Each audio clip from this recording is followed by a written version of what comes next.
তুফান সিনেমার মাধ্যমে একসঙ্গে রূপালী পর্দায় বড়সড় ধামাকা দিতে চলেছেন বাংলার দুই জনপ্রিয় অভিনেতা চঞ্চল চৌধুরী ও ডালিউড কিং খান শাকিব খান।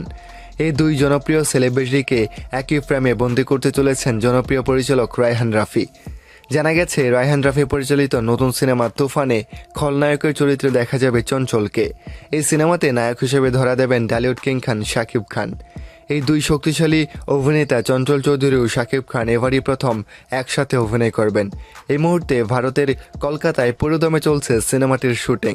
পরিচালক সহ সিনেমার নায়ক ও পুরো টিম সেখানে অবস্থান করছেন। তুফান সিনেমাটি নিয়ে এরই মধ্যে আগ্রহ তৈরি হয়েছে দর্শক মহলে। এই সিনেমায় খলনায়ক বা ভিলেন চরিত্রে কলকাতার যিশু সেনগুপ্তকে দেখা যাবে।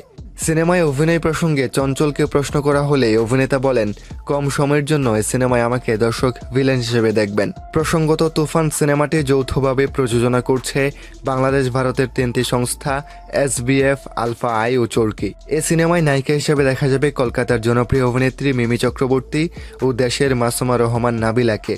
আগামী ঈদুল আজহায় মুক্তি পাবে তুফান সিনেমা। তো বন্ধুরা, শাকিব খানের সাথে চঞ্চল চৌধুরীর অভিনয়ের বিষয়টি আপনি কিভাবে দেখছেন? আর তুফান কি পারবে বাংলা সিনেমায় নতুন ইতিহাস করতে?